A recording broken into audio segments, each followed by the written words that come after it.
Well, howdy there, Internet people. It's Belle again, and welcome to the Roads with Belle.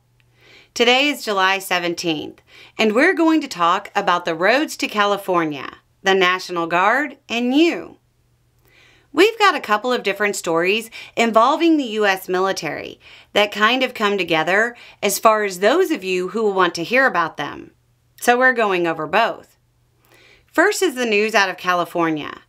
The National Guard is releasing thousands of troops from active duty.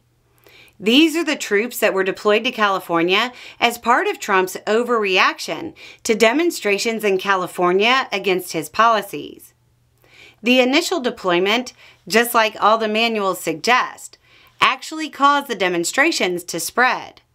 But as the Guard deployments remained relatively subdued and the expected military crackdown never really materialized, they basically stuck within the confines of what was allowed by law.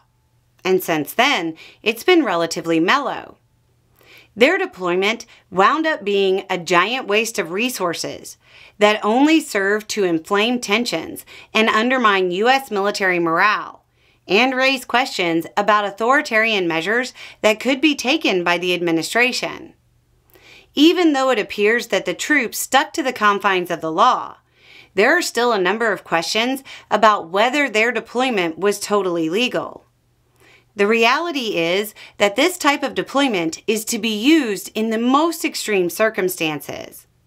The lack of incidents involving National Guard personnel is going to make their deployment much harder to defend in court as the legal battles continue to progress. The deployment was directly opposed by state officials. Governor Gavin Newsom released a statement shortly after news of the wind-down came out. Quote, "For more than a month, the National Guard has been pulled away from their families, communities, and civilian work to serve as political pawns for the president in Los Angeles. While nearly 2,000 of them are starting to demobilize, the remaining Guards members continue without a mission, without direction, and without any hopes of returning to help their communities." Now, as the wind down begins, it's probably time to do a little hot wash of coverage and speculation that accompanied the deployment. We went through the laws and logistics surrounding the deployment on the channel, and we were constantly having to say that this was not martial law, nor a prelude to it. From there, the parade in D.C. was used to suggest that Trump was setting up to enact a widespread military occupation of the United States. Okay, so now it's mostly in the rear view. So it's probably a good time to talk about how to guard against becoming overly alarmed in the future and why it's important to avoid it. Okay, so we've put out videos on what a large military mobilization would look like and how there would be very recognizable signs. Without going through it all again, the key thing to understand is that it would not be a surprise. There would be no ambiguity. It would require a whole lot of planning and logistics that would absolutely leak to the press. A call-up of any meaningful size would be telegraphed in advance, as troops had to pull equipment and get trained for the mission, exactly as happened in the LA deployment. Now here's the reason why it's incredibly important to avoid getting sucked into speculation like this. It's fatiguing. It's a false alarm. If the alarm at your work starts going off for no reason over and over, what happens? You start to ignore it, right? You expect it to be a false alarm. High-end security teams are taught to double up on staffing if there's a series of false alarms, because it could be somebody intentionally creating false alarms to fatigue them. The diversions you're ignoring become the main attack. We've got a long time on shift, about 3.5 years.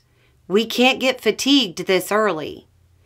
And this is where the second topic comes in and why avoiding fatigue is important.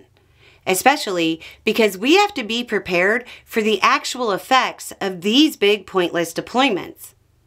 These deployments will degrade the state's ability to respond to natural disasters. And given that we can't truly depend on FEMA organized responses right now, The National Guard is going to end up being the de facto lead on the responses. It's important to remember that the National Guard is normally under state control. One of the things that made Trump's California move so weird was the federalization of the Guard. When they're federalized, it limits their ability to respond to state-level issues, much like we saw in California with the National Guard personnel that had been taken off wildfire mitigation efforts, or like in Texas, when the National Guard troops were deployed to stare at demonstrators when there was a flood. This is the flood before the one that gained national attention. You've got to be ready to pick up where the Trump administration fails, because it will. And if the state's National Guard is federalized or deployed for PR stunts, the state government won't necessarily be able to respond to a disaster, even if it wants to. Longtime viewers have heard all this stuff about emergency preparedness for years. If you've heard about it but never put a bag together or never came up with a plan, now is the time.